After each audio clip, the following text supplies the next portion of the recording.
Okay, Paul. Good evening, ladies and gentlemen, brothers and sisters, friends and family. It's a pleasure to welcome you this evening to our Book of Mormon Perspectives Forum with our guest speaker, Ganesh Cherian, speaking to us from New Zealand. I think he said the temperatures are in the 70s or so, and they're just seeing the introduction of summer. Where I am in Kansas, I shoveled snow today to be able to get my car out. I have to be able to get my car out so that I can shovel more snow when I get to Iowa tomorrow. I need to get there soon enough so that I can have the volunteers meeting at 10. And so I suspect my shovel needs to go with me and open up a space when I get to my Iowa home. And so for him to be enjoying the onset of summer while those of us in the Midwest are enjoying a winter blast. um, Nice to see the grin on his face because it's well deserved. He chose the right side of the world to live on.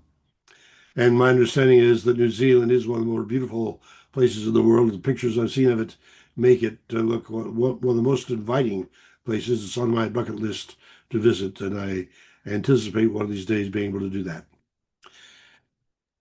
I do want to announce that before I proceed with the regular program, that this next Saturday at 1 p.m., the Joseph Smith III Museum, the Liberty Hall at Lamoni, will be sponsoring the last of its Peace Perspective forums for this year. It's been a monthly program, and this one will be on human rights with the speaker Godlove Tebby from the Cameroons.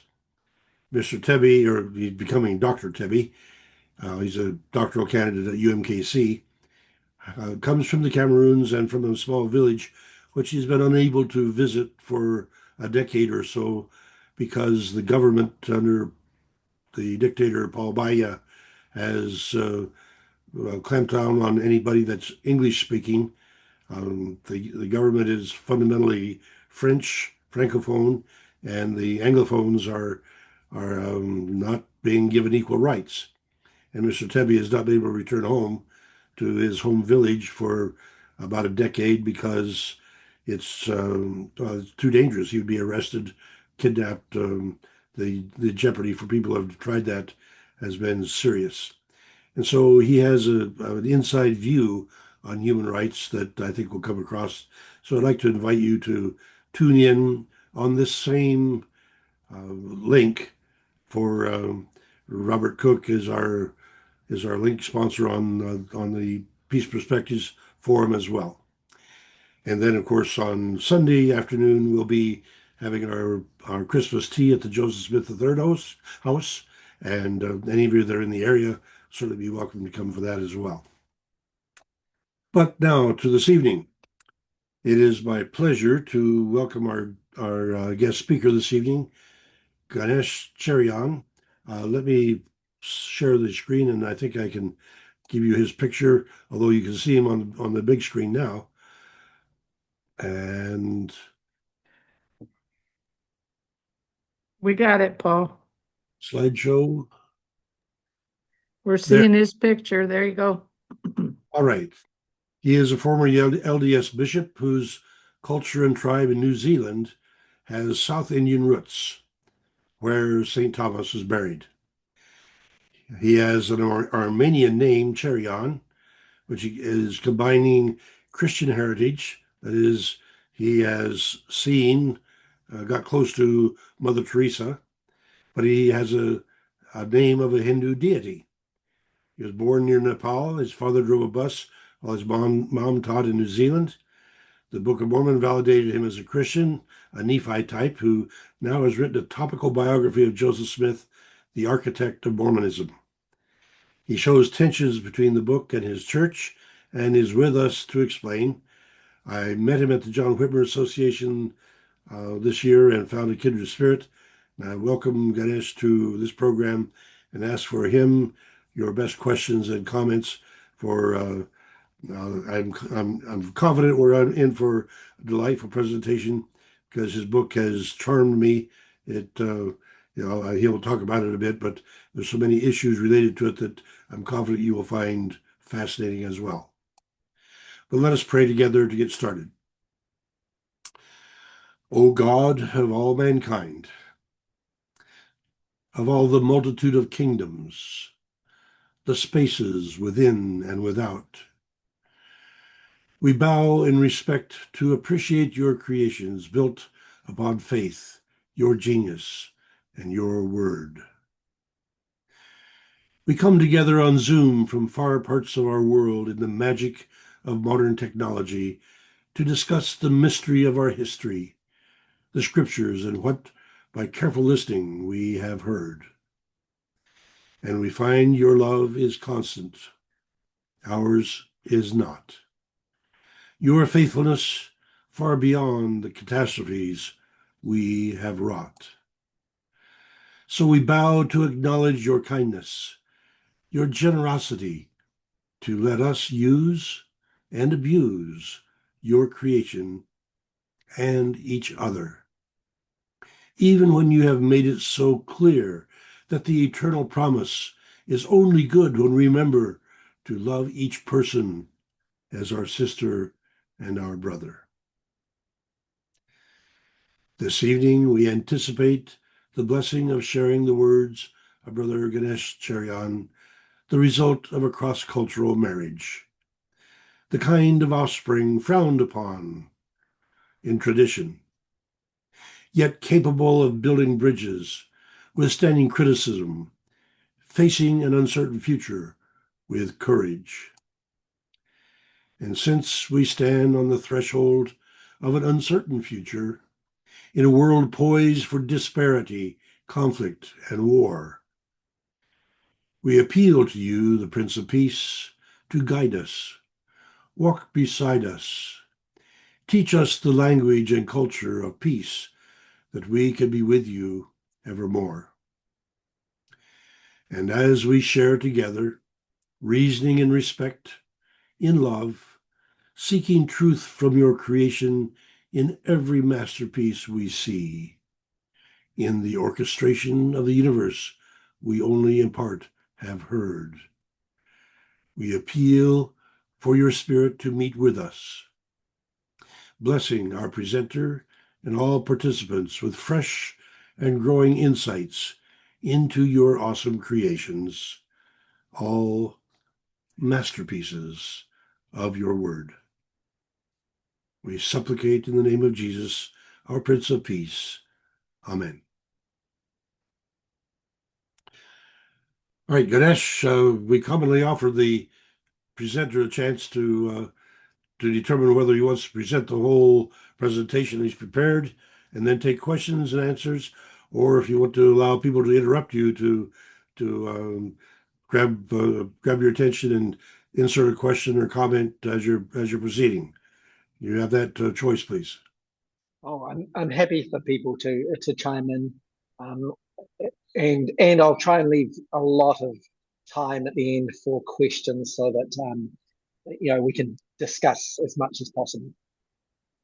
Fine, thank you, and we'll proceed that way. Oh wow, we've had a whole bunch of people join in since I started the prayer, and I'm so delighted to see so many of the old friends come back. Here's Earl and Pat Reeves and Senator Morgan and Dale Warren and Carol Kozowski with a painting of snow on rocks behind her. And I see Boyd and Roger and Tony and Gary and Brother Smith, Bill and Phyllis Weaver, and Joetta. So nice to have all of you come back and share with us again tonight. And I hope, well, I'll take it from your questions and comments that you're enjoying as much as I anticipate we shall. Ganesh, the floor is yours. Well, thank you so much for having me, and gosh, what a delight, Paul. It's absolutely a treasure meeting you at the John Whitmer Historical Association, and it's lovely to be in this forum. Um, I I'm the product of a cross-cultural relationship, as Paul said in the prayer, and I married a American, so my children are also cross-cultural, and we spent a lot of time in the States. We lived in Wyoming for a little while, and I've got two of my sons. One lives in Montana at the moment, and another lives in Wyoming. And I've got 5 sons in total, 3 of whom are in New Zealand. Paul rightly talked about how we're going into summer. We're in the southern hemisphere, and so things are completely the opposite in terms of season, which also means that I have to navigate a number of events in the calendar which don't line up with the seasons very well. So while you're having snow for Christmas, we'll be on the beach having a barbecue and swimming. And of course, we just had Thanksgiving this last few days, and that's a big deal in our household in Wellington because my wife's American, and it's our one big American event. And we have a number of our friends and family who come for that, which is a lovely chance to celebrate our connection to the United States.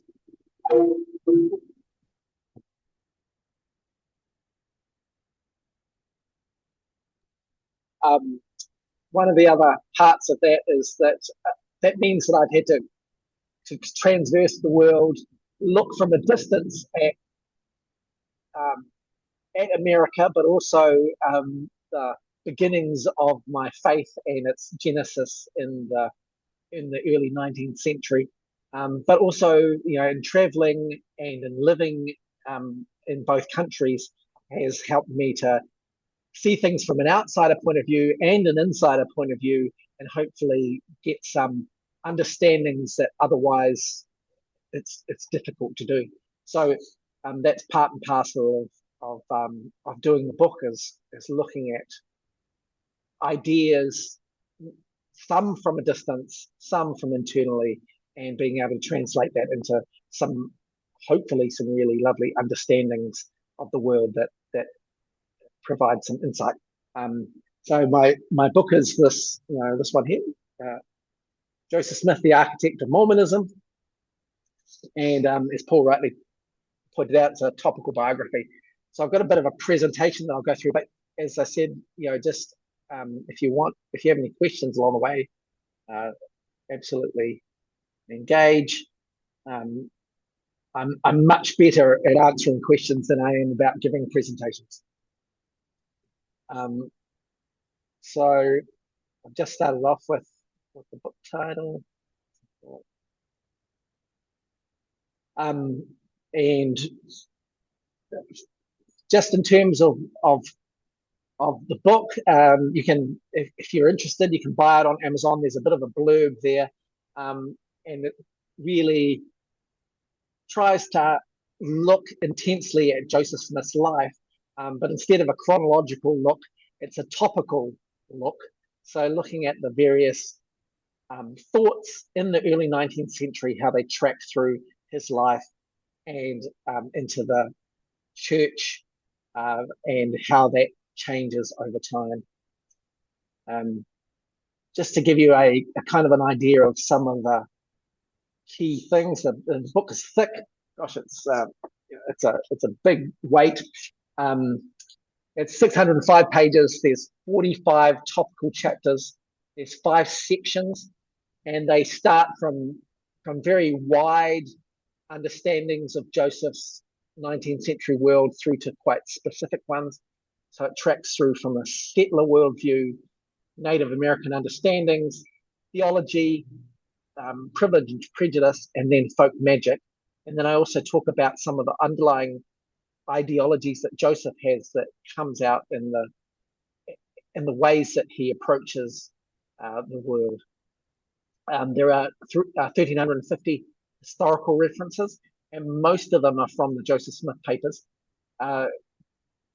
The only reason I can possibly do this from such a distance in New Zealand is the fact that I can, research all of that material online in my living room and come to some ideas and conclusions instead of having to actually go to archives in the States. And so this really presents an interesting opportunity for members across the globe to research some of the founding understandings of the church and also Joseph Smith's life. I've used 1,500 LDS scripture references, and I'm conscious that my biases for the Utah LDS group. So, the scriptural references I've referenced, including the Doctrine and Covenants sections, have been with the understanding of the Utah branch, and I'm conscious that is not going to suit all of you. And I'm sorry about that. It's just my particular bias, and hopefully, if you have any questions around that or any ways that I can be better in that regard, let me know. And then also, with those amount of references for each of the 45 topical chapters, that works out to be about an average of 60 data points per chapter. So hopefully that gives a really solid chronology of the development of particular ideas over the time frame. So we'll go through a few of those today.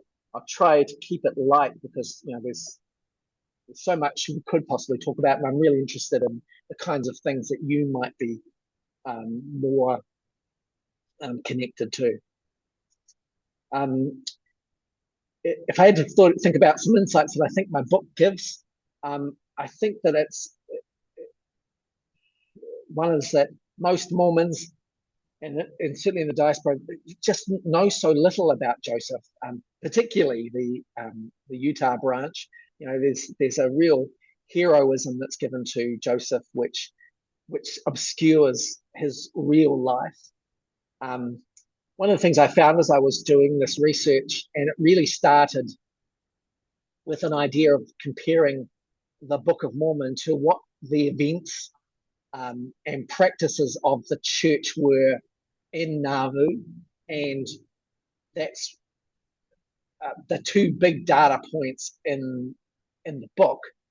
But when I started doing the research, I realized so much of what is in the Book of Mormon, and then also what ends up happening in Nauvoo, is really dependent on Joseph. So that's how it turned from just a comparison of those two points in time to an understanding of this development being dependent on Joseph, that lots of those changes were about his maturation as he grew as a person and as a leader. I do have a section on folk magic, and its contribution to Mormonism is significant and really interesting. And it's the most specific thing about Joseph's individual culture in Western New York and Palmyra and Manchester that I think is just fascinating to me. There's also a lot about,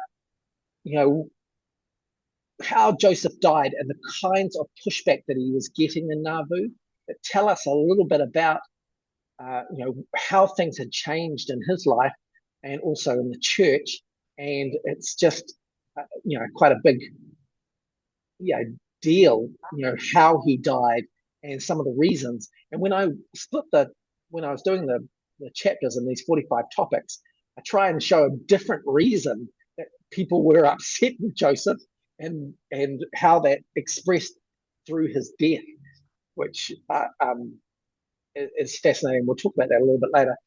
And then also my understanding from the book, and this may not be something that you all get from it, and is that I really see Joseph as the creator of the Book of Mormon.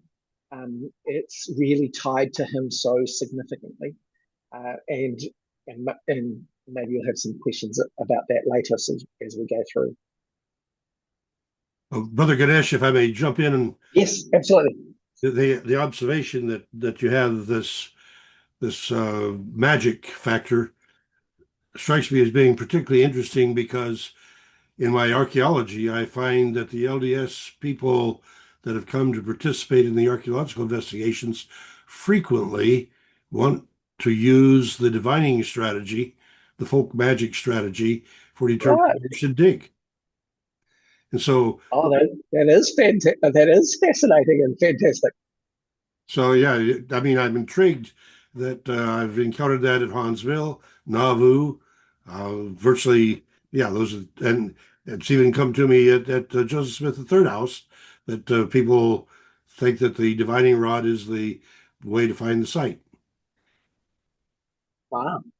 Oh gosh, yeah, I will. I'd love to have a conversation about that and hear your stories. I think um, that's a fascinating part of Mormonism, and maybe slightly a contradiction in particularly the Utah branch, where on the one hand they don't want to understand Joseph's folk magic beginnings, and yet there's this esoteric understanding that they want to participate in, which is, it's a really interesting dichotomy and slight contradiction, I think.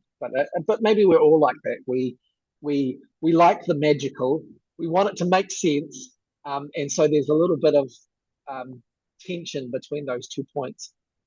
Let me clarify that working with Ray Matheny, who had all of the modern equipment at Adamondiaman for his research, uh, here he was using subsurface radar, and that was in the 1980s. And so here you have a tug and pull going on among the LDS in terms of whether Um, they should be using the dowsing rod or the modern technology. Very cool. Very cool.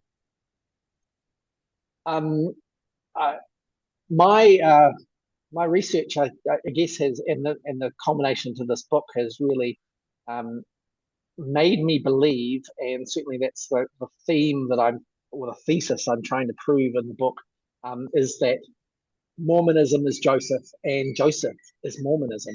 Um, Jan Ships, that many of you know, she said, she just recently passed away, but one of her big things was, of course, the mystery of Mormonism cannot be solved until we solve the mystery of Joseph Smith. And so hopefully my book helps with that endeavor and understanding that will um, give us something to pin that on. So one of the ideas of the church narrative, particularly from the Utah branch, is that Joseph is a seeker. We've got the from the seeker understanding comes this first vision, an angel who appears as Moroni, gold plates that are imparted, Book of Mormon that comes forth. There's a church establishment. There are Doctrine and Covenants revelations. There's persecution along the way, and then there's martyrdom. And so that's really when the church is talking about uh, the narrative that they're putting forward as an explanation of of what's happened. That's the kind of pathway that they're looking at. A different way of looking at it, especially from a historical narrative, and one that kind of seems to come up a lot in the chapters that I do, is the idea of Joseph's enduring and severe poverty, his treasure seeking, the ways in which he creates things, including the Book of Mormon. He creates movements, he creates groups, he creates opportunities, and there's usually a gathering as part of that. So, gathering in New York, then Ohio, Missouri, Illinois. There's definitely some forms of entitlement that Joseph goes through, and then this often leads to encroachment. This happens particularly in Missouri, and this leads to some forms of conflict. There's retrenchment and attack, and then the cycle kind of goes through again and again through the various places that Joseph is, including Western New York, through to Kirtland, obviously what happens in Jackson County in Missouri, but then also what happens in Far West, and then how that then plays out in Nauvoo.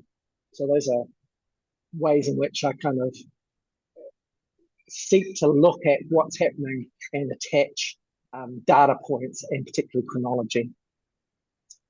So really what the book seems to suggest is that the Book of Mormon is Joseph.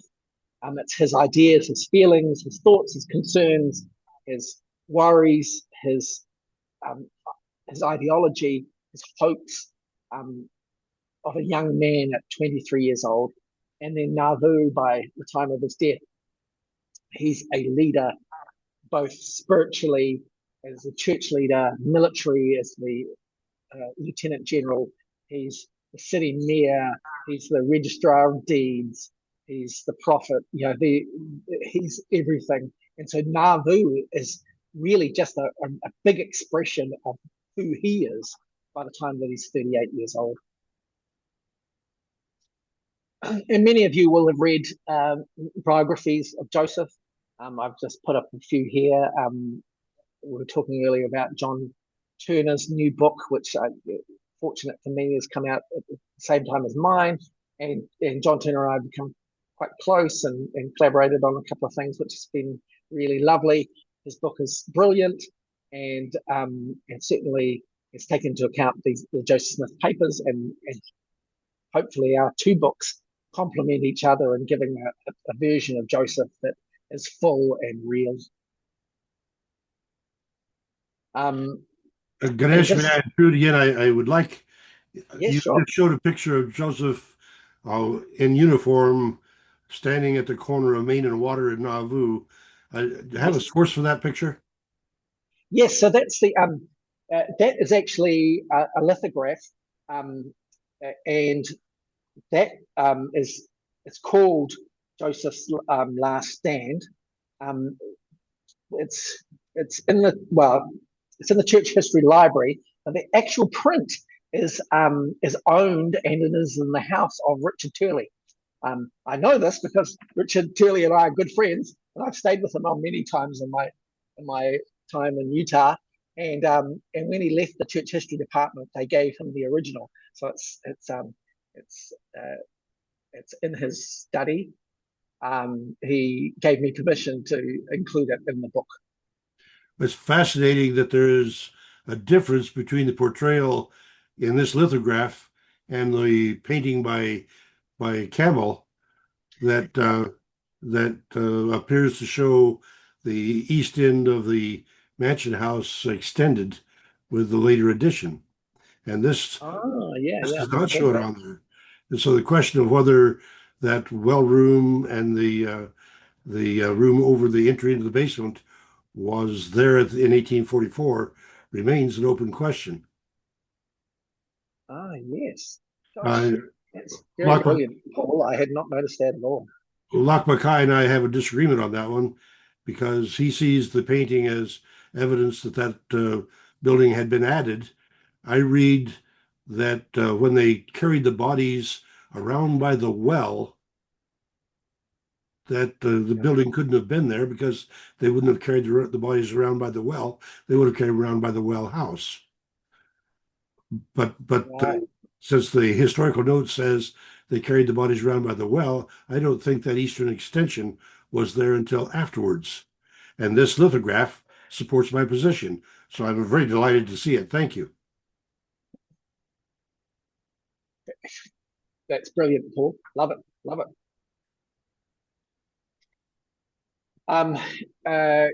Here's some ideas of some of the chapters in the book and where they sit in relation to the sections. Just a few that I quite like. Each of the sections has about 10.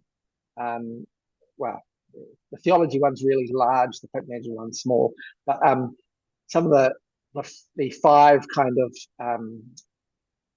big sections: settler worldview. This includes American exceptionalism, the idea of refugees and patriarchy and white supremacy. I've got a section on Native American understanding, and this includes genocide, displacement, disarmament, land conquest, and language loss. I have a massive section on theology, and many of you will know Charles Harrell, who did this as my doctorate. He went through my theology section and just qualified it for me, which was so gracious of him. I talk about things like the Godhead, salvation, redemption for the dead, hell, and word of wisdom. I identify a number of New York and New England prejudices. So these are things that I think were really key to Joseph's family and growing up, and how they ended up being in, the text of the Book of Mormon, but also the ways that Joseph played out various understandings. Because when you're looking at prejudices and privileges, they're really quite substantial feelings that we have about things, and they're only changed under big life changes. And what I try and show in the book, this is probably the most developed of the sections, is that Joseph had these really core beliefs, feelings about his world, but during his lifetime, particularly after he became notable and traveled and met new people, he almost, in terms of these privileges and prejudices, he flipped completely on them. So by the end of his life, were completely different understandings of these things, and some of them are like the way that he viewed poverty, Catholicism, lawyers, Freemasonry, populists, and kings. So these are, he had really strong prejudices against these things during his early life because they were affecting him. And then as he connected with different people in these spaces, he flipped his understandings of these completely. And this is normal. Most of us have things that we grew up in that we eventually, maybe discard or completely do a 180 on. And that's called maturity, and that's called experience, and that's called travel, and that's called, empathy. So one of the proudest, I guess, sections I have in my book is really about these prejudices. I really see them as key to Joseph's development. And I have another section on folk magic, and this is, we're talking about treasure digging, seer stone, slippery treasure, guardian spirits, and then also Joseph's ideologies. So, how he views God, how he views his justifications when it comes to spiritual things, and he has a number of them that I think are quite significant that underpin the ways that he operates. Can you say what you mean? Can you say what you mean by God lies? So one of the great Doctrine and Covenants sections, and it's section 19 in the LDS sections, is Joseph explaining to Martin Harris about this idea of eternal torment, and the Revelation gives the idea that God lies to his subjects, to all of us, to get us to act better. That he suggests that there's an eternal damnation, but actually that's not true. It's just God's punishment, not eternal in the sense that it will never end. And so that's one of the fundamentals that Joseph catches onto, is that a lie is when God lies, and he's doing it to get a good outcome, get people to act correctly, that then allows and justifies a lie. So by effectively showing or suggesting that God lies, then makes it possible that fudging the truth is a godly thing to do. I think that's Does that, yeah, I think that's a that answer your pejorative question? account of the facts. I mean, one could say at what the scriptures say is God adapts his communications to the language and understanding of human beings.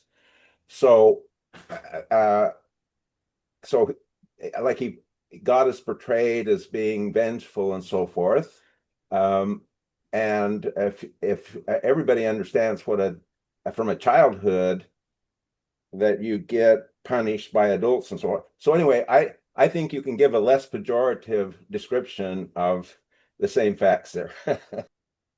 Yeah, look, that's quite possible. I hope I make a good case in the book. And that is certainly in Doctrine and Covenants section 19, what you just talked about, the idea of milk versus meat. And yes, that can be totally valid. I think it could also suggest a form of manipulation, which I worry is easy to ascribe to God, then being utilized for not so godly practice. And I think that there's a good, hopefully I've also made the case.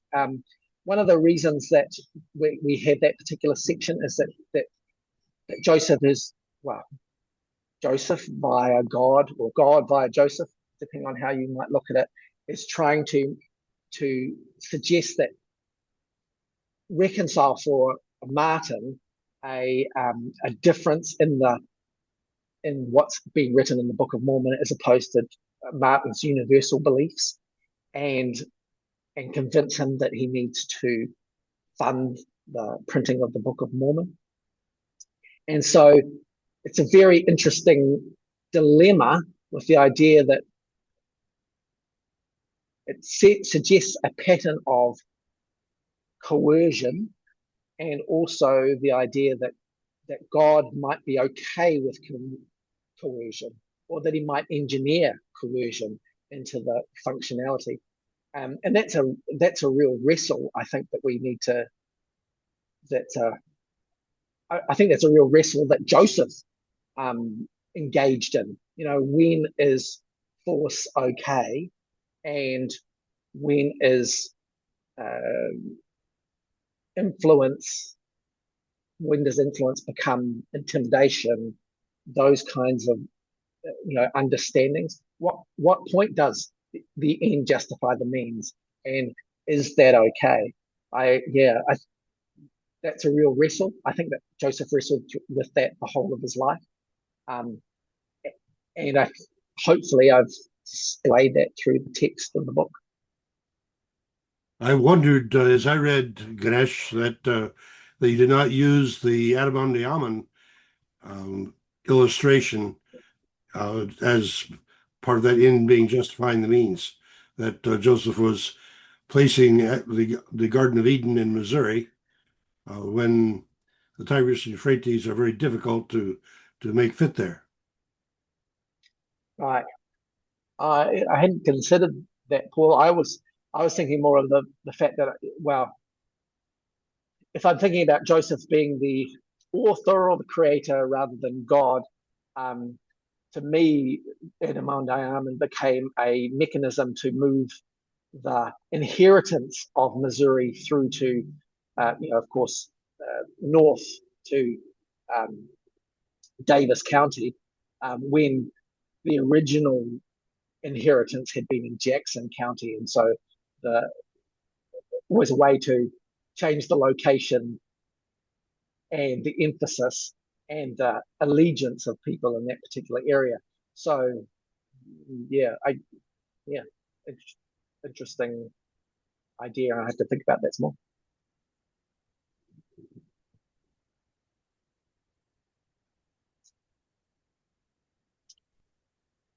more. Okay, so just to show the kind of chronology, what I try and utilize as my data points as I'm going through each of these ideas. I'm looking at the early 19th century context of what's happening in Joseph's world. So particularly the birth of the Republic, the War of 1812, the Second Great Awakening that Joseph is participating in is all around him. The Erie Canal, which is connecting, effectively the world through to Western New York, and how those particular events in his backyard end up influencing his understanding of things. Joseph's immediate family, what's happening to them? They're patriots, they're seekers, they're treasure diggers. They're experiencing the death of Alvin, and of course later on Joseph and Emma's child, and they're experiencing a great deal of poverty, even while the surrounding area is booming. Joseph's personal circumstances, what's happening to him? He's feeling so responsible for his parents, particularly after Alvin dies, and Hiram is less than great as a leader for the family. He's eloping with Emma. He's trying to figure out how he's going to support a family. He wants to be recognized in the world, and those are kinds of the things that are going on for him personally. The Book of Mormon, how that's explaining Native Americans, explaining some of the conflicts that are happening with Joseph's family and in the surrounding areas, the neighborhood, and also, what that means for the people of America, particularly in a corrupt world. We see those early Doctrine and Covenants revelations where they're seeking refuge, they're looking at gifts of the spirits, trying to establish legitimacy, get land and riches, and how that is playing out with the saints, particularly as they migrate from place to place. And then I talk about a pivot. There's usually some big thing that changes the environment or the idea for Joseph. And so the pivot point is a really big one. There's a few, and I've just listed three here that are big moments of time. The ejection from Jackson County is huge for Joseph and the church. Kirtland band scandal, likewise. The Missouri expulsion is massive. They really changed the landscape dramatically. There are also a number of smaller pivots that Joseph does either personally or in his family. And then we have an understanding of what's happening in the Nauvoo church, or for the Utah LDS Doctrine and Covenants, those late Doctrine and Covenants sections that are applied later about sermons really from Nauvoo, because Joseph stops really getting revelation in that latter part of his life. But the kinds of things, theocracy, polygamy, kinship, military stuff, legal, these all are big things which are changing the landscape in Nauvoo, and they're making the church quite different than its early Ohio period. So those are the kind of data points that I point to, and I said earlier that there are an average of 60 of them during each chapter. These are certainly some of the bigger data points. I just want to give you a couple of things to show this. I'm just going to go through this very quickly. So if you have any questions, just ask. But just for a reference point, one of the chapters is on Godhead, and I show Joseph's involvement with Trinity versus modalism back in 1827. The idea that modalism is coming into the Book of Mormon references in 1829. We see the early Doctrine and Covenants, identifying Jesus as God. We see this pivot point by 1835, particularly with the lectures on faith having a separate Jesus and God. And then we see later into the Nauvoo period God as a man with a King Follett sermon, with the understanding of a separate God, Jesus, and Holy Ghost. as distinct individuals. And so this really, there's a lot going on for Joseph during the course of his lifetime and his relationship with what he deems to be God, which changes. And I try and detail that, with good solid references and quotes to show a very solid progression of that. Same is also true of salvation. So we see Joseph with a actually, just give me 1 minute. Make sure my laptop is.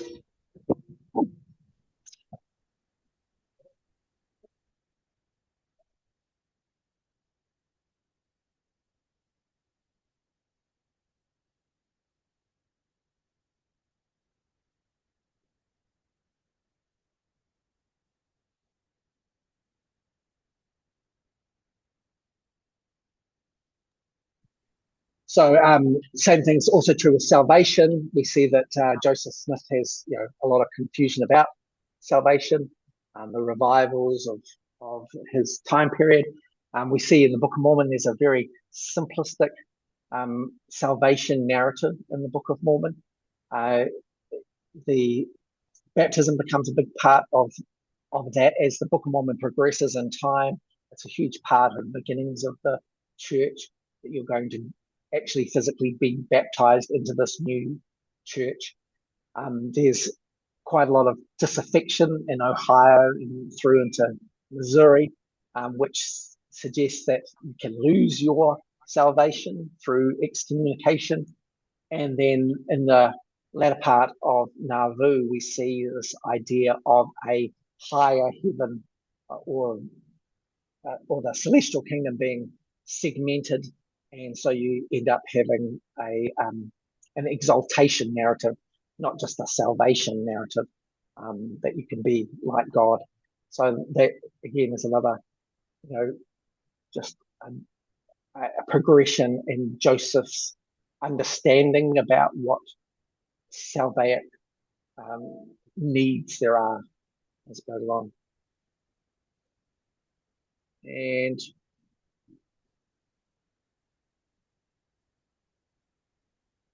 we've got we also see the same kind of progression with kings. There's a lot of talk of democracy in a democratic republic, with, of course, the birth of the nation.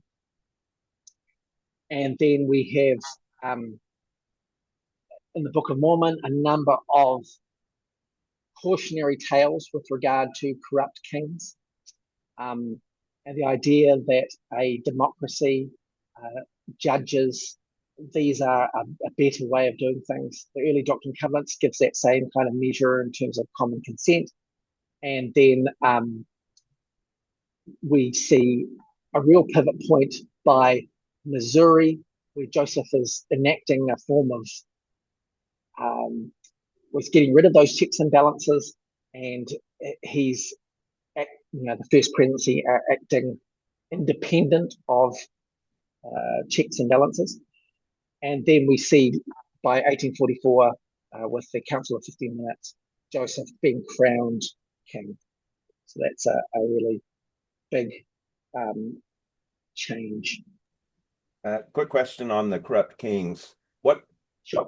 What kings do you have in mind there? I'm thinking the kings I can remember as specifically as kings are the first Mosiah, Benjamin, and the second Mosiah. Those are three kings that are mentioned and described in some detail. The only one I can think of who is clearly criticized is King Noah. So that's like three exceedingly righteous kings and one wicked one. Yes, that's very true. So King Noah sets the scene for the idea that if you're going to have a king, if you could, and that's the statement by the end of Mosiah, if you could have a king that was always interested in your needs, that would be the best way of doing things. But because you can't rely on the fact that kings can be righteous. And Noah is utilized as that example. King Mosiah makes the case to the people. Well, actually, first Alma makes that case, and King Mosiah make that case. Then, by the beginning of Alma, the Nephites, at least, are not operating under a king system. And then the book of Alma is talking about how actually people want to set up kings, even in a place where there is a system of judges, and all of those attempts to set up a king are first out of sync with the rules that the Nephites had set up for themselves, like judges, but also that they are all to gain over the people and effectively form alliances with the Lamanites to then put the people under bondage. And so, yes, Noah's that first kind of corrupt king that we learn about, especially in the Mosiah priority. But there are a number of corrupt kings or usurpers who wish to be kings in Alma. And then, of course, we have the book of Ether later on, which then goes through this incredibly volatile situation with kings and their legacy that they impose on their people. But there definitely is a narrative that kings are generally not a great idea in democracy or system. Well, even in the book of Alma, there's a kind of pretty powerful counter theme in that you have Lamoni, who leads his people into righteousness. You have Lamoni's father and Lamoni's brother who succeeds his father. So that's another counter narrative with three exceptionally, well, I mean, they didn't start out righteous, but they became exemplary leaders of their people over time. So it's at least a mixed message in the Book of Mormon about kings. Yeah. Well, but isn't the list of 30 leaders of the Jaredites predominantly rulers that they may not be quite called kings, but they certainly were listed as rulers, and that of that list of 30, a majority appear to have been wicked. Yeah, that's true too. Like it does seem to indicate a very well, I guess two things that I try and pull out with regard to that subject in the book is the idea that the people in America, particularly after the Declaration of Independence, they've come from a king's narrative. That's been particularly the kings of Britain, but certainly the kings and the kingdoms of Europe. And, they're well aware of the history. There's also the biblical kings, that this can be fraught, and there's definitely a narrative of the Book of Mormon that, kings can be righteous. And when kings are righteous, the people prosper, but you just can't rely on kings being always righteous. And when they aren't, they put people under bondage and subjection, which takes away their freedom. Even those cases of Lamoni, one of the things that is suggested is that as these kings get converted, that they then give these incredibly religious freedoms to their people. And that's a really good thing. But the best freedom that you can fight for, and that's what Captain Moroni is fighting for in Alma, is the idea of individualistic freedoms that come through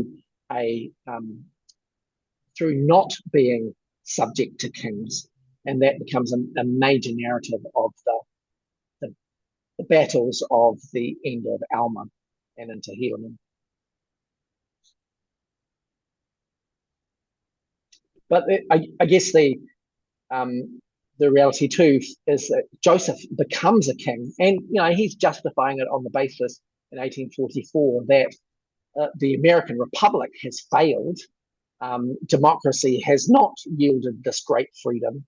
That if he, as righteous and close to God, God is the king. God, Jesus is the king, and Jesus can confer this on to men who can rule like Jesus does, and that's why Joseph is then crowned. One of the things is that, of course, Joseph dies soon after this. This is a major contention in early 1844. This is supposed to be secret in the Council of 50, but it leaks out to the press. Thomas Ford, governor of Illinois, knows about this. This becomes a really big part of that understanding of treason, that Joseph is setting up Nauvoo as a city-state and with him as the monarch. And this becomes incredibly threatening to people around Nauvoo, to America as a democracy. And this becomes a really tricky and secretive threat that the Mormons in Nauvoo become. Brigham Young takes this on after Joseph's death. We know that John Taylor in Utah becomes king in 1885. So these are things that this particularly the Utah branch, as they exit the United States to go to Mexico, they're trying to enact a monarchy, a theocracy, in competition and undermining the United States, which is really a really interesting dynamic. And if I may too, if I recall correctly, after the last after the last good king Messiah was departing, he urged that the people be led by their voices, which sounds very much like democracy. So here's a good king urging the people to adopt democracy, as I read it. Yes, and there certainly are. If you look closely at the wording, there are elections. They do have elections in the latter part of Mosiah and into Alma.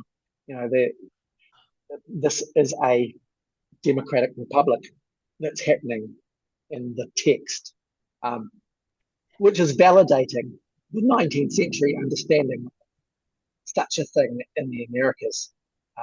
I think that's a questionable reading and not one that Richard Bushman shares. And the evidence for it is, for one thing, you get 3 generations of the same family functioning as chief judge. It really is not functioning. I mean, that there's no evidence of that in American history at that time, that it would be a father to son in across 3 generations of being president. So those chief judges were something quite different than anything that would be typical of American democracy. And what did Joseph Smith think of John Adams and John Quincy Adams? Then would that fit in this paradigm?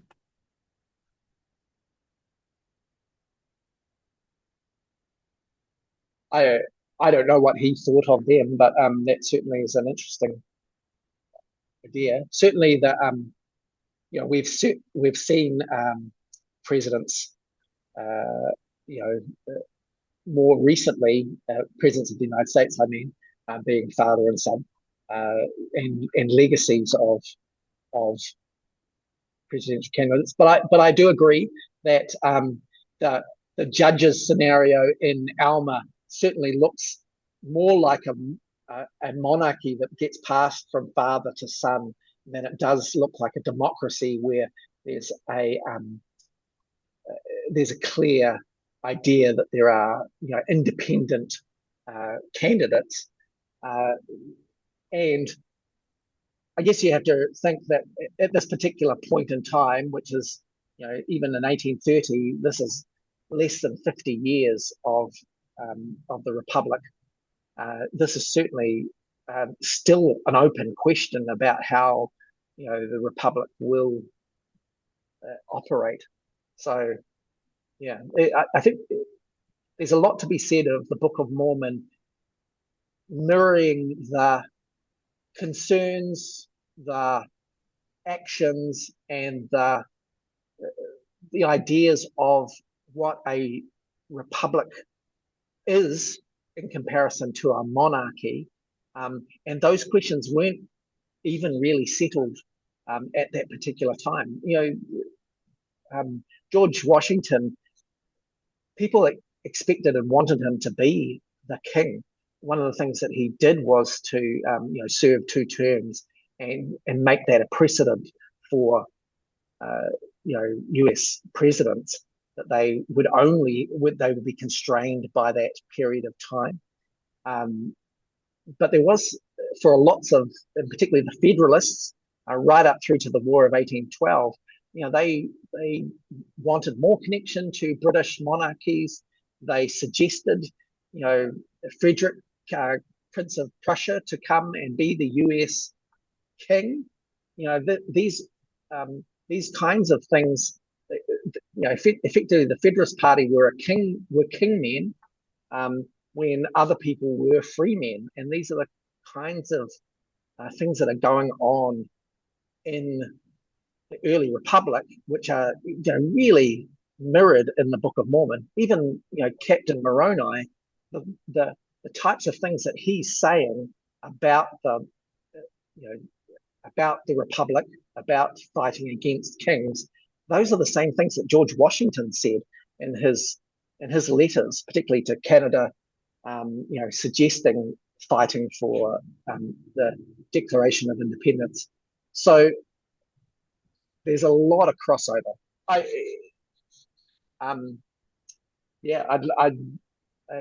Give me a critique on that particular chapter, or if you want a copy, I'd happily send it to you and get you to rebut it. I think there's a lot in there and worthy of some good discussion and also critique. One of the comments I was going to make is that line that you have in there is Joseph Smith as a prophet, priest, and king. That's temple talk. That stuff you go through in the temple. I worry about that coming from the Council of 50, because there were non-members on the Council of 50 that probably knew very little about the temple. So I think that king part is something that's not the same as our kings here on earth. It's something beyond our life here on earth, and how to explain it otherwise, I don't know. But I think that's what that is about.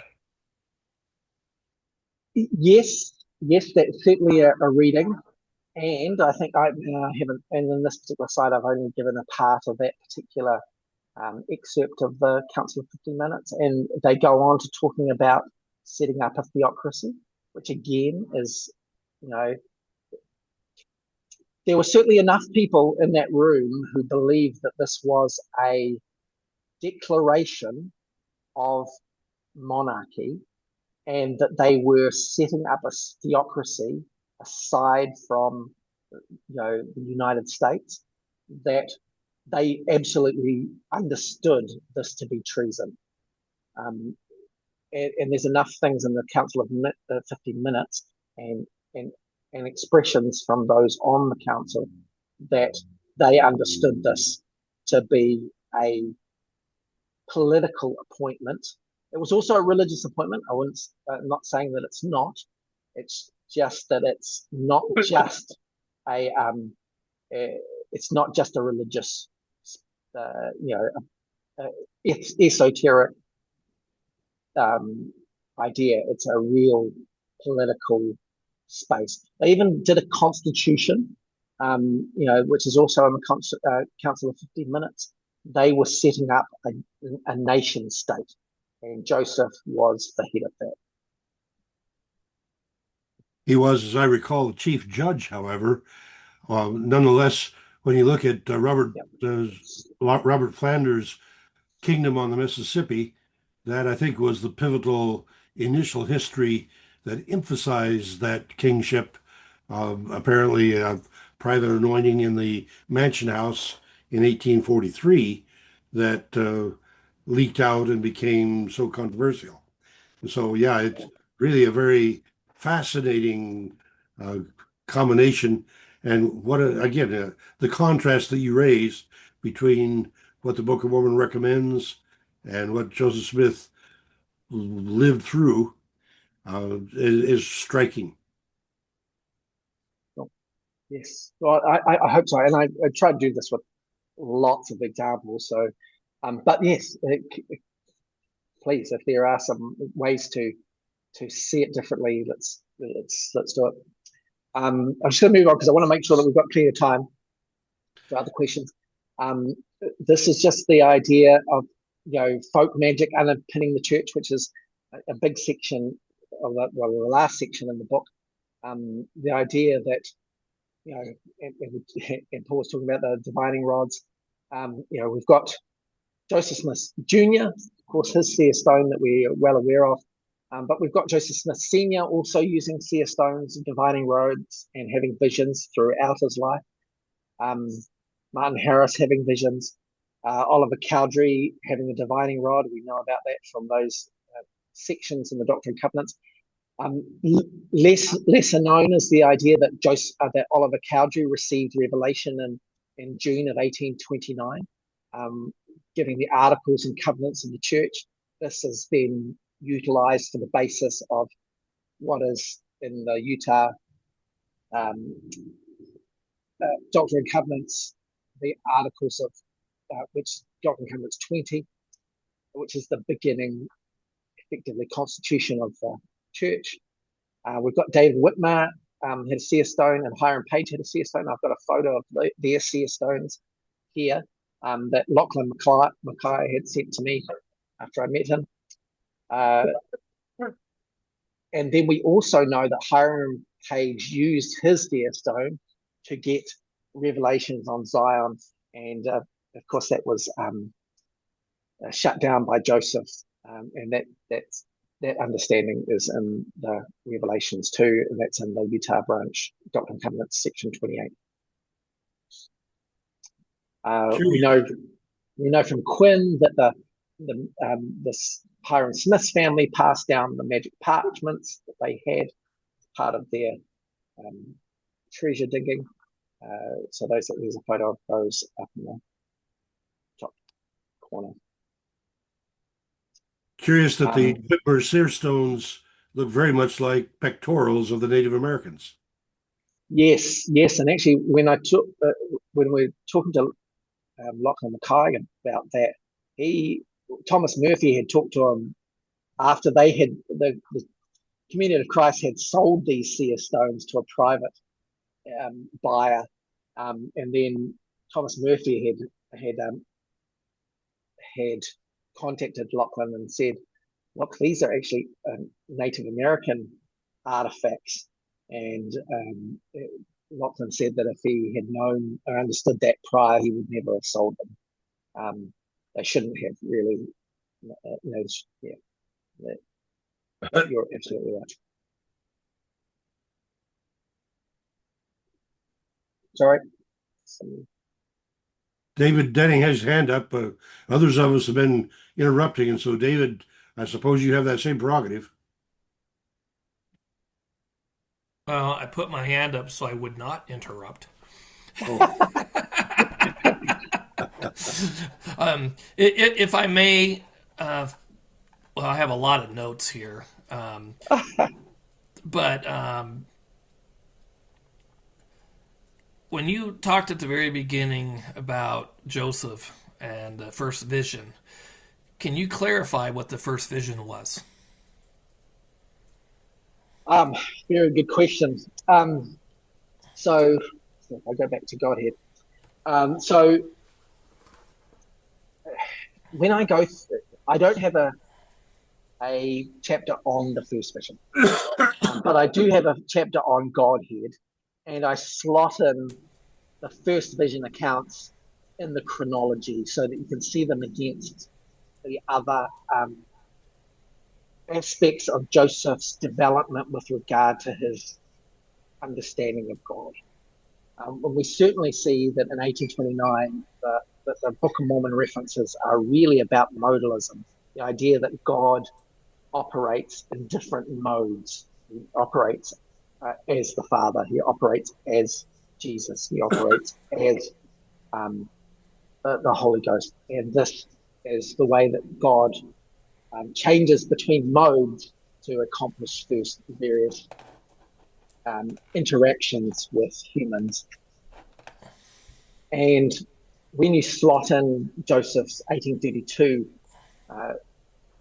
account of his experience with God, it very much comes under this whole modalism framework. And I try and show that with his 1832 account, and highlight the modalistic aspects of that particular account.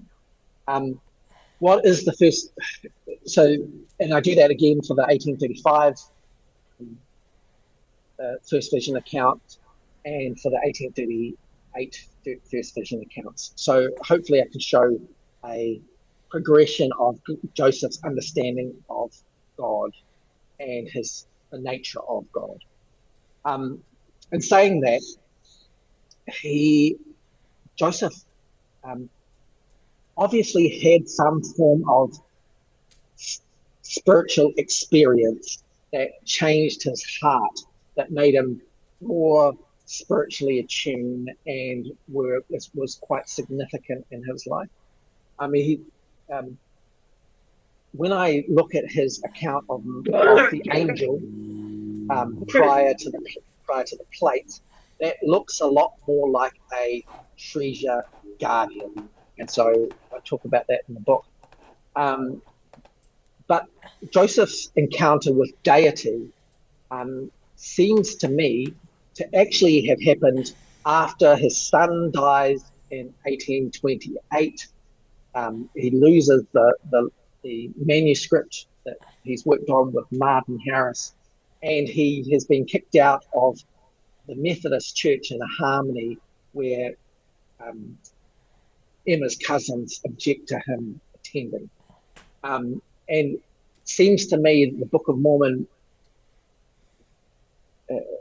or the emphasis that Joseph has with regard to God, changes quite dramatically after that point. So between June, July of 1828, and when he then again starts to work on the Book of Mormon again, which is probably February of 1829, Joseph has had a big change in heart. I think he's had a spiritual experience. I think he backdates that in his history to when he's 14 years old, but I think that there's better evidence for this massive change of heart and conversion to the latter part of 1828. That probably doesn't answer your question quite. Actually, if I may clarify, Joseph saw God the Father and his son Jesus Christ in the first vision in 1820. Pretty much the majority of the history, even from Lucy Mack Smith's record, also states that Joseph saw two personages and they spoke to him, and one was God the Father and the other one was the Savior Jesus Christ. And in 1833 in Kirtland, Zebedee Coltrane records, when we were all together praying, Joseph giving us instructions, while engaged in silent prayer, kneeling, with our hands uplifted, each one praying in silence. No one whispered above his breath. A personage walked through the room from east to west, and Joseph asked if we saw him. I saw him. I suppose others did as well. And Joseph answered, that is Jesus, the Son of God, our elder brother. Afterward, Joseph told us to resume our former position in prayer, which we did. Another person came through. He was surrounded as with a flame of fire. The prophet Joseph said, this was Father, our Lord Jesus Christ. I saw him. And that's just what I just wanted to clarify, because you leave that out. And I think it needs to be understood for all of us. Joseph knew God the Father, and he knew the Savior Jesus Christ. And he even later on said, God is more merciful than we give him credit for. And it's important to understand that Joseph, yes, was a product of the environment. Are we not all the product of where we are and how we are raised and life experiences? And the Lord, throughout the history of ages, uses the product and environment of where people are to train them, to bring them to where he needs them to be, to raise them up to what they need to be more than they are. And he gives them opportunities. And that is something that I firmly believe God the Father and his Son Jesus Christ spoke to Joseph face to face in 1820. And Joseph knew God the Father and his Son Jesus Christ. And it was such a new development for the world of what Joseph was sharing and teaching, because it was completely against anything any other Christian religions were teaching. And so that was one key point. And then also, can I respond to that for just a second? Yes, please. Sorry. So I get what you're saying, and I appreciate it. Thank you. When I'm looking at these understandings, I am slotting them into the historical record at the time that they are appearing in the historical record, and we just don't have any evidence that Joseph had a vision of God and a separate Jesus in 1820.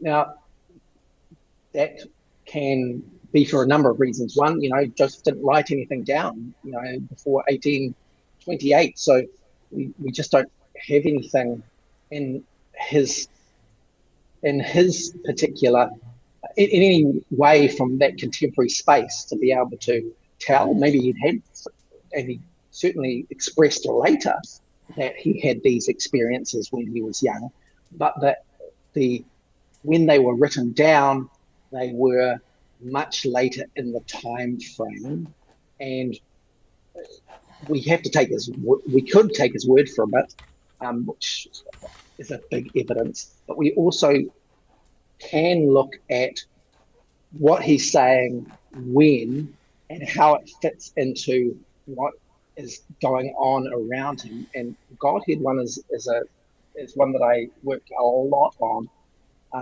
to furnish what's happening, what are the accounts in the moment of the chronology, and how do they align with the other accounts at the same time. And so, and you will have read the 1832 account of the first vision, and it lines up very heavily with the modalist understanding.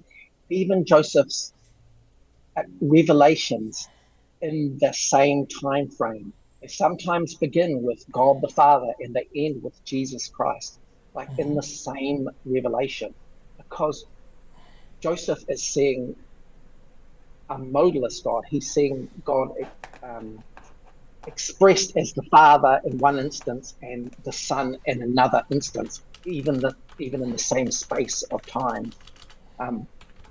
He does not identify God and Jesus as separate individuals till 1835 in the historic record. We may have an idea because that's what we're being taught much later, and that's what Joseph is teaching much later, but it's not supported by the historic record. Even the Zebedee Cherian account that you talk about, it doesn't preclude modalism. Actually, it just says that in one instance it's Jesus, one instance it's the Father.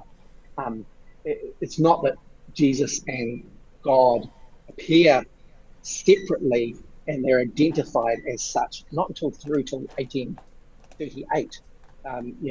Even the 1835 counts of separate deity don't identify these two personages. So, I mean, we get that from the 1838 account, but when you line up the accounts along with the nature of God being exhibited in other spaces, they all line up.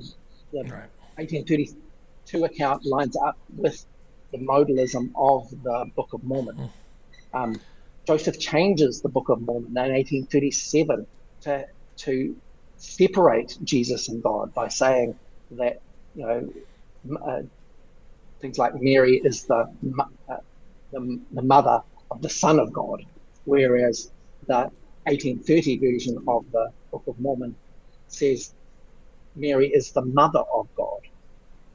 We can absolutely track Joseph's development, his maturity, his changing theology throughout his life, and it's consistent with other areas that he is changing his belief systems on. So I get what you're saying, and and I felt that way, but the historical evidence points to something different, and what that difference is. Well, I have ordered your book.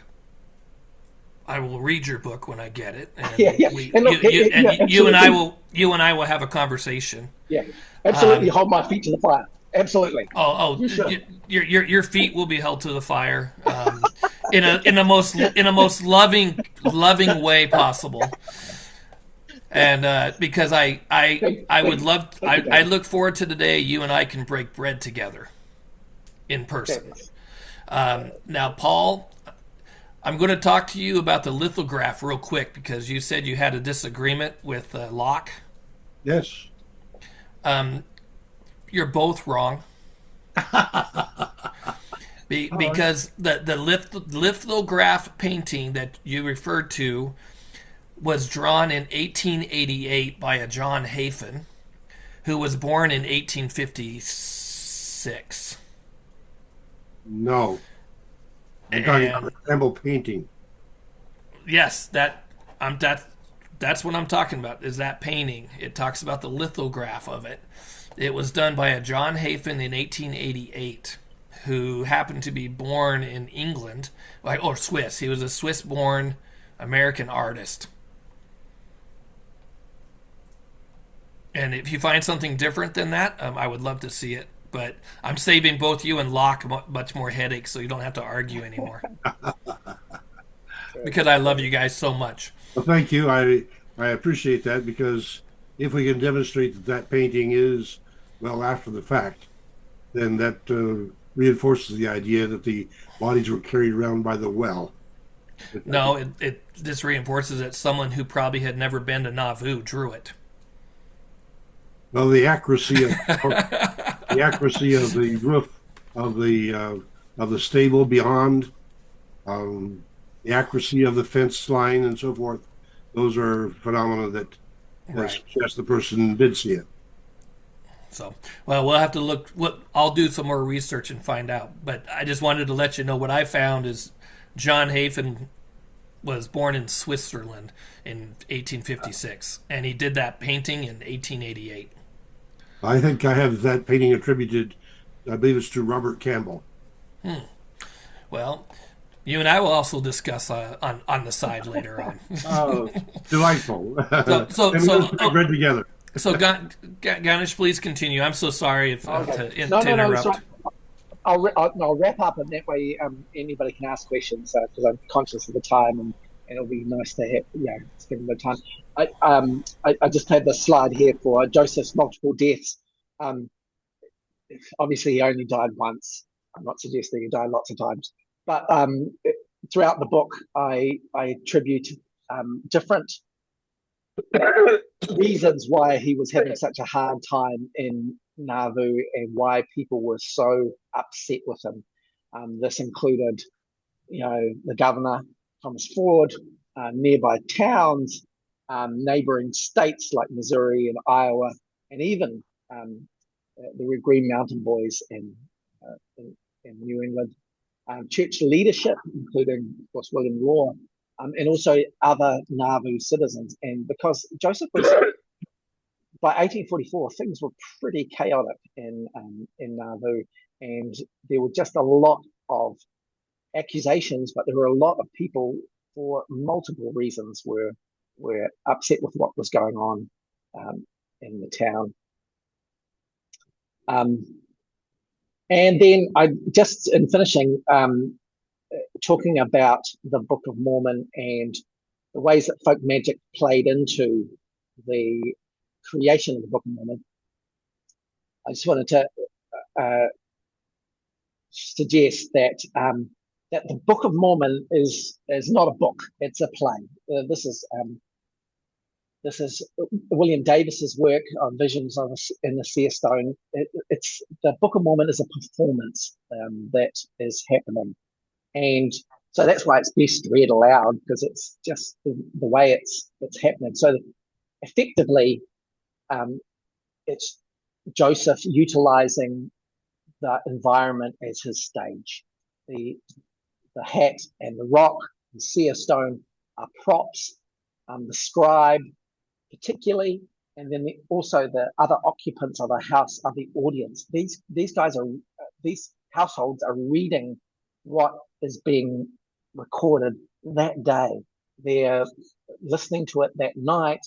They're discussing it, and then that becomes the dialogue for the next day. Joseph, there's an outline of where the narrative stories are going, but there are a number of sermon breakouts, and this is because Joseph is explaining what is happening in the text, and the audience, and particularly the audience in his house and Harmony. So we're talking about Oliver, Emma, Samuel, and Hiram. They're all around this creation of the Book of Mormon in Harmony, and it's influencing the text. Then Joseph and Oliver moved to the Whitmer farm, and now we've got the Whitmer brothers, the Whitmer sisters, and also their husband, Hiram Page. They're in the house. They're listening to what's going on, and they are then becoming part of the narrative because they are weighing in with their thoughts on what is being dictated during the day. We can show that the dialogue is crafted and memorized, but that the execution is dynamic. Joseph has got various points that he's going to hit, and he, just like any play, he's got to hit certain marks because that's what's required. But what is being actually performed is dynamic because he's responding to his audience in real time, and then once people have this time to discuss what he's put out, then that becomes part of the script influence for the next dictation the next day. And so that's why the Book of Mormon is quite dynamic. That's why it breaks out into all these sermons. That's why we see sometimes contradictions in the text as new information comes to light, and why there's certain amounts of explanation that happens again and again in slightly repetitive ways. And I won't talk about this, but there are just examples of the text being used immediately upon creation. The Book of Mormon is a dynamic work. It's not just written down and then the next page is written down and the next page is written down. Being written down, it's being talked about. The next page, the next section of the dictation is reliant on the previous dictation sequence, events, and then Joseph is learning new skills through the end of the Book of Mormon and into Fayette, that he's then interacting with the audience, which gives it a persuasive quality. And yeah, that's kind of my end of my presentation, and I'll happily take any questions. All right. Well, thank you. That is such a large topic that you've covered, and there's so many questions, and yet we're late on time a little bit. But let me just get a couple of them in. I'll lay the claim to my one question as the host. I find the Book of Mormon very strongly opposed to secrecy.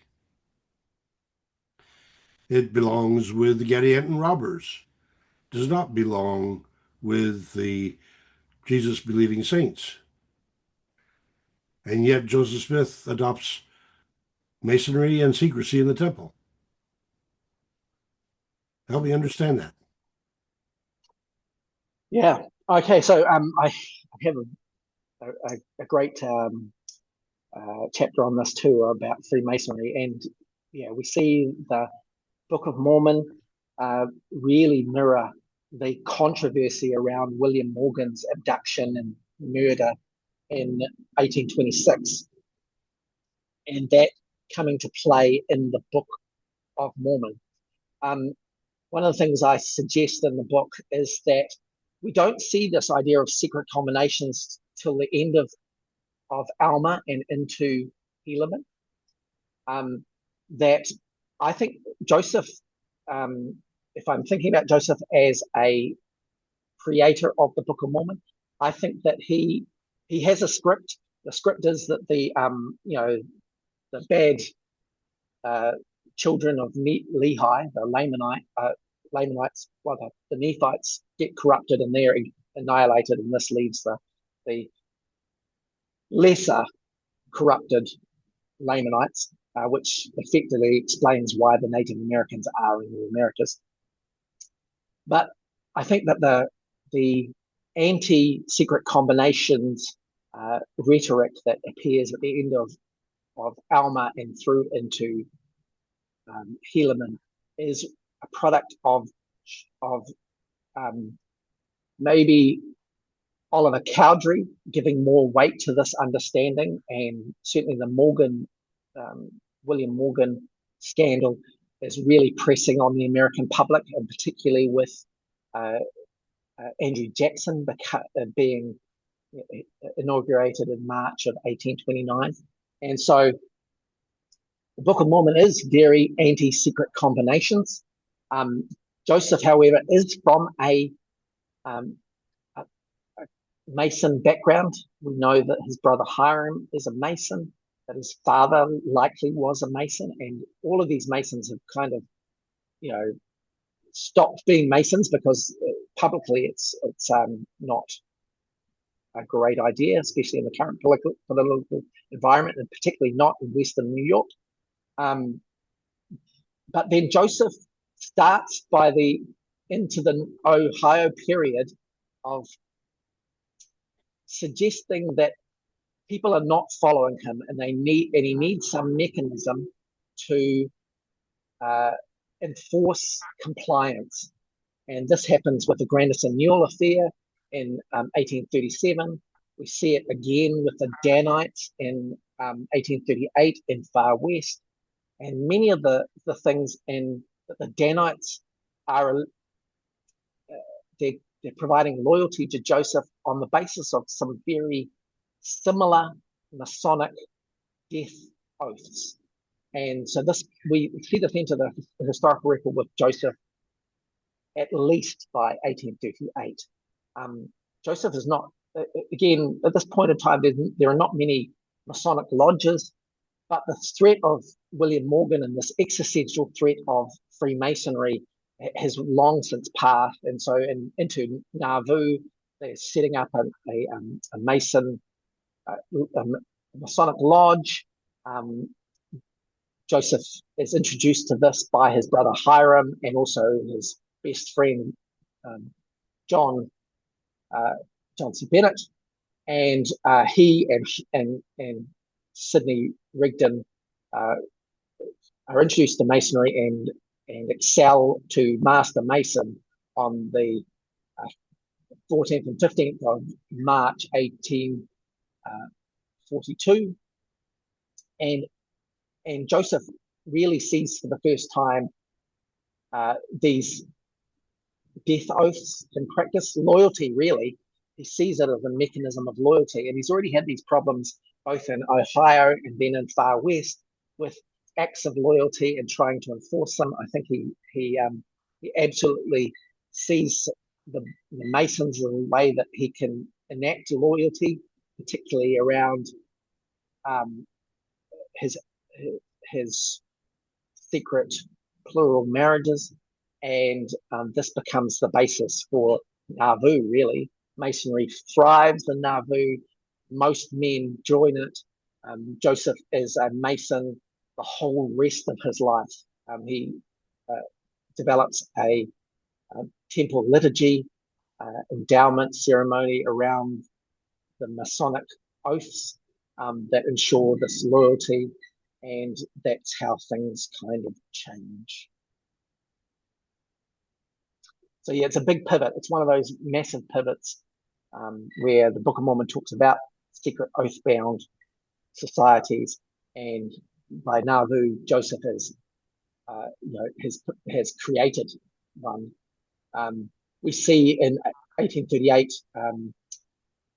various members of the church, but particularly Thomas Marsh, who's the president of the Forum of the 12, who identifies the Danites as a secret combination. He doesn't want to have anything to do with it, and so basically tells Governor Ford that this is what's happening. Not Governor Ford, Lilburn Boggs. This is what's happening, and he's rebelling against the what he sees as a complete contradiction to the Book of Mormon. Okay, thank you. Okay, so Ron has his hand up. We'll take that. And then Boyd has a comment regarding Joseph being a Mason. So Ron, go ahead. And Ganesh, if you would stop sharing the screen, then yes, we'll be able to see our panel down. Yeah, that's. Thank you. Sorry, that's much smarter. Well, there were several things that I found very interesting here. And of course, we always pick on the ones where there may be a difference of opinion. I noticed that when you were talking about modalism and the change from modalism, you mentioned the example of change in the 1835 edition of the Book of Mormon from Mary, the Mother of God, to Mary, the Mother of the Son of God. And of course, there are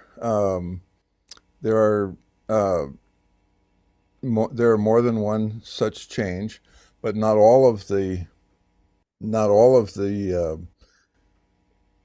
every time in the 1830 edition.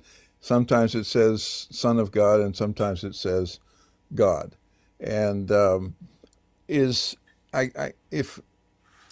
have a different take on that, and I've done a whole presentation on it in this forum. So, but I just took a piece of paper and made a list of every time that it says something about the Godhead in the Book of Mormon, whether it was one or whether Jesus and God were one or two, and you get a pretty evenly matched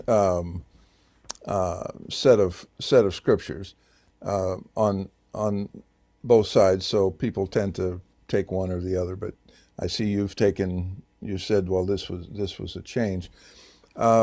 Does modalism, as you understand it, like I'm not familiar, really with the modalism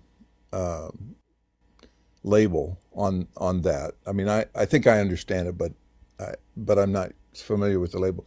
So when Jesus is praying to the Father, or when he says, that well, there's lots of examples, but praying to the Father and all that. Does modalism? How does modalism fit with that, or does it? That's my question, anyway. Good question. Let me give you just a little bit of history, which I think is important in the context of Joseph, and particularly where he is. So Joseph is in Harmony, Pennsylvania, for the first part of the dictation of the Book of Mormon. You know, obviously for the Martin Harris part that was lost, and then again for basically Mosiah through to Fourth Nephi, in before they go to the Fayette farm. So Pennsylvania is founded by William Penn. You're probably well familiar with this. You guys, some of you might even live in Pennsylvania, so you're probably well aware of this. But William Penn was he was imprisoned in Britain for his modalist beliefs, because there was a big kind of there's three kind of things that are going on here. There's Trinitarianism. This is in Joseph's day.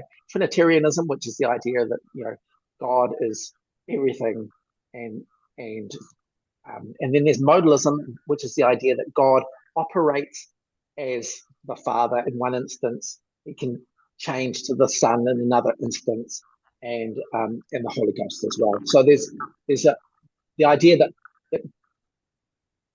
God can operate in different modes. The difference between the Trinity is that God is everything. God is the Father. God is the Son. God is the Holy Ghost. So there's a to us seems like a relatively benign difference, but in Britain in the 16th and 17th century, certainly into the 18th century, this was a massive distinction, and it was such a distinction that William Penn was imprisoned for his modalist beliefs based on the Bible rather than the Trinitarian beliefs that were accepted. And he managed to get out of jail, basically affirming that Jesus was divine. So, and when he managed to get a charge to create a commonwealth in the Americas, which is now Pennsylvania, and part of the constitution of the Commonwealth of Pennsylvania is the idea that there was going to be religious freedom and religious tolerance as long as you accepted that Jesus was divine. So I'm only telling you this history because one of the great benefits of Joseph moving from Western New York through to Harmony, Pennsylvania, was this freedom and tolerance of religion that he actually didn't have in New York, that he's now getting in Harmony, Pennsylvania. And so he lasts there a lot longer than he would have done if he lived in Manchester during the dictation, first part of the dictation.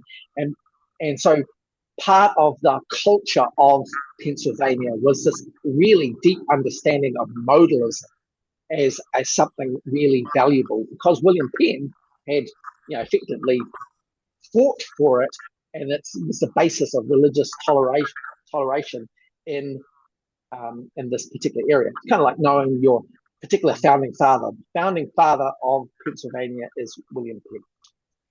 So this, to us now, when we're looking at these distinctions, we go, nah, they seem like the same thing. But in that particular time frame, very, very important, and people were massive about this understanding.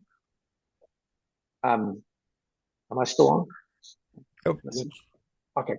So the Book of Mormon, when you read it, if you're thinking about it as somebody who believes in a separate God and Jesus, you can see lots of instances of that in the Book of Mormon. And then you kind of gloss over the modalism and just explain it with the idea that God, Jesus, and the Holy Ghost are one, just like, one in purpose, right? Not necessarily one in thought. But if you look at it in terms of its time period and when it's being written in 1829 in Harmony, Pennsylvania, the modalism really stands out really well, and you can see it in the other text, and you're going to have to read the chapter on this particular one, because I give lots of examples of how somebody who believes in modalism is explaining the nature of God and how it works. Because even in Joseph's 1832 first vision account, he's talking about, taking on the cloak of mortality. That's what God is doing in order to become Jesus. And then he's also discarding this cloak to be the Father.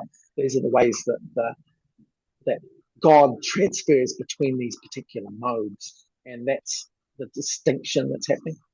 I would say one other thing is that the other kind of competing resource for the nature of God at this particular point is universalist, and that is the idea that there is a separate God in Jesus, but Jesus is subordinate to the Father, and this is the universalist belief that Joseph's father has.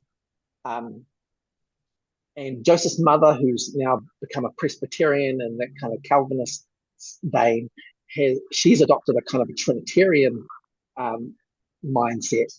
And Joseph, in Harmony, Pennsylvania, is kind of trying to reconcile this conflict between his parents' differing views of God, and modalism kind of gives him that. It gives him a middle ground to work from. And that's what's happening, and why we're seeing particular iterations of the way that God is interacting in the Book of Mormon, and the way that God's interacting with Joseph even after the Book of Mormon's finished, with regard to revelations and his explanation of his interactions with God. They're all coming in these same veins. The 1837 changes that you just mentioned before are only in First and Second Nephi, and I think Joseph realizes he needs to change them, because he's now adopting a more separatist God in Jesus, and particularly those scriptures don't line up. I think he gets to the point where he realizes he can't change everything, and it gets more complicated, because it's one thing to say the mother of God and the mother of the Son of God. That's an easy kind of transition, but it's really difficult when you get to those passages in Mosiah, which really spell out this very specific order of the nature of God under the guise of modalism. He can't just change a word or two to make it fit his new theology, so he just kind of stops at First and Second Nephi. Thank you. Yeah, hopefully that's Ganesh, let me recommend to you that Ron Smith presented Father and Son 2 or 1 on February 27, 2 years ago. And fabulous. And you're welcome to look that up and get the presentation. For me, it was a profound message, because looking at the vantage points that he was able to provide on the magnet parable, that happened to be the night before my wife passed to the next dimension, and so it was a very helpful experience for me to appreciate that our dimensionality is a significant factor in our understanding. Cool. Wow, that's beautiful. And I'd love to read that, Ron. That would be wonderful. Don't hear that presentation. Okay, well, we got 10 minutes. Okay, David Denning has a question. I thought that Boyd was going to do something. Oh, Boyd. Oh, yeah. Sorry. Boyd's put a question into the chat. He says, I question if Joseph was ever a Mason. His signature in the Nauvoo Masonic Lodge minutes that you can see in this link appears that someone else signed his and Hiram's name in the book. Their signatures are found in other places in these minutes, and none of the signatures appear to be their own.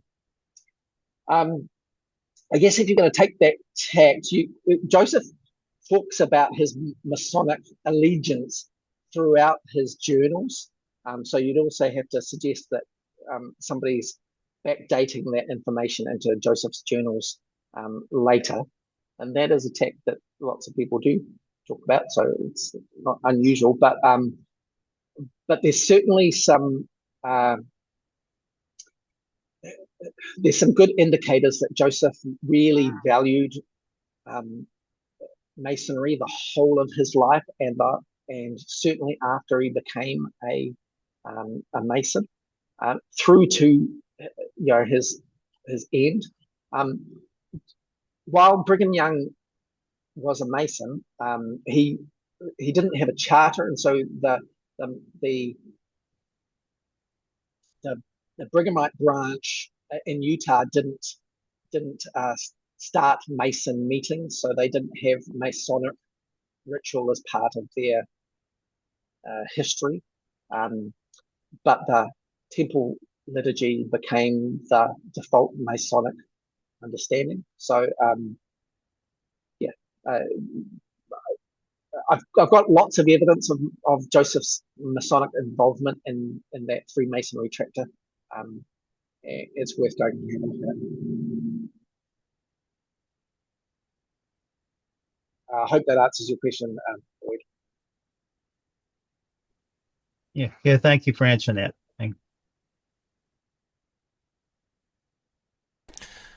All right, so if you can help me understand, back on the question in 1 Nephi chapter 11, where you say it was the mother of God and then changed to mother of the Son of God, which one did you say was the original Book of Mormon, and which one? Well, I think the current version of the Book of Mormon says the mother of the Son of God, correct?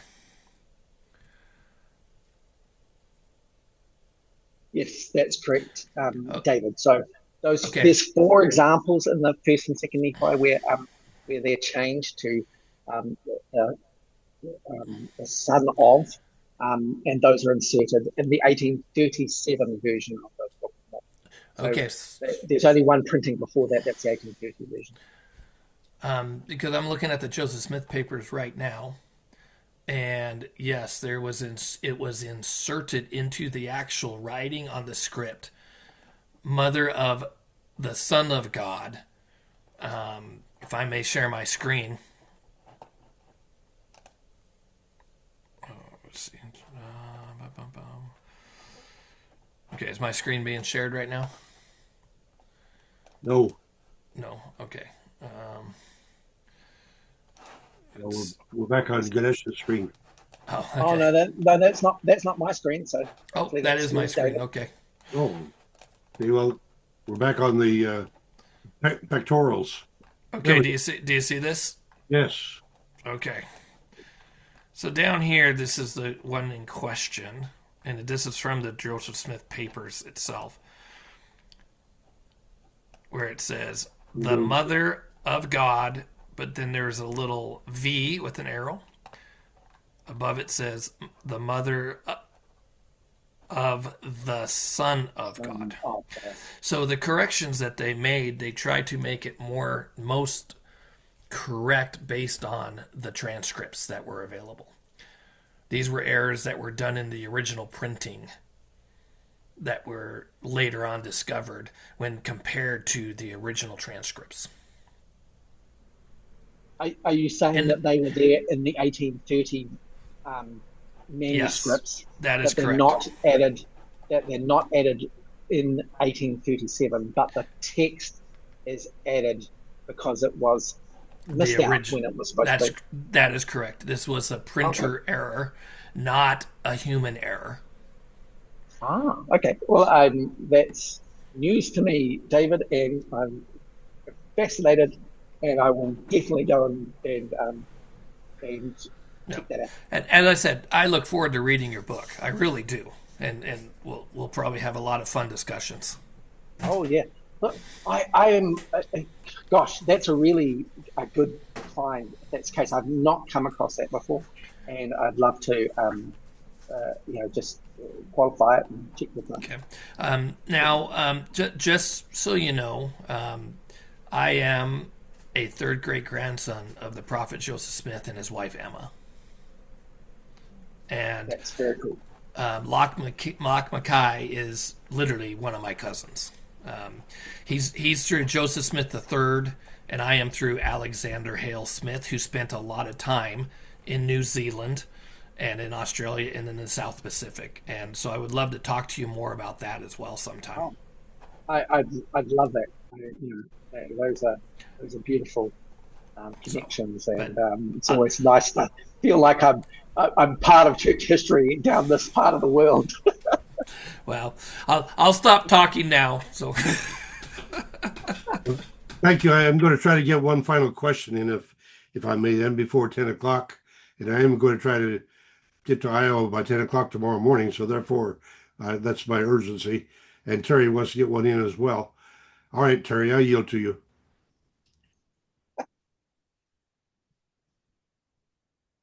I have three things. I'll make them quick. Number one, that one searstone thing looks like what archaeologists call a gorget, which in the early peoples in the Americas put those on their neck or on their chest, and that's what the two holes on the side for. So people digging up the skeletons in those mounds could have easily found one of those, and so that's exactly what it looks like, is gorget. Second thing, as I mentioned in the notes, whatever, that in my lithograph of that painting of Joseph standing on the thing with his sword in the air, it has Hafan's name right in the right-hand corner, lower right-hand corner. So he is the painter of that thing. Third thing, I think your idea of the Book of Mormon, an act or a play, is quite intriguing. I've never heard that before. Is that your own idea or somebody else's?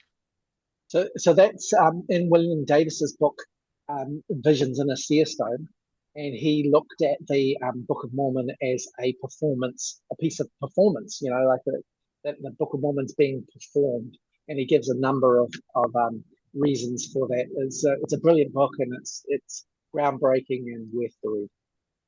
It's just an intriguing idea. I don't know how Revelation plays a part in that, as we believe in the Book of Mormon, but we'll leave that to somebody else. So I already thank you for a very intriguing presentation. And let me thank you for a remarkable presentation as well. And here we are approaching 10 o'clock, and I still haven't had a chance to get one of my most basic questions in, and I'm not going to get to the one about comparing Joseph Smith with Donald Trump. So we'll have that one in a later discussion. But I do want to ask, you used the term architect for Joseph Smith, and you called him the architect of Mormonism. An architect is a designer, but a designer, an architect, someone like Buckminster Fuller, who comes up with the geodesic dome, recognizes that sometimes using small pieces and putting them together takes inspiration. And I'm wondering to what extent you see Joseph Smith as having been inspired in the writing of the Book of Mormon, and to what extent is it all explainable, as I think the last sentence of your conclusion indicates.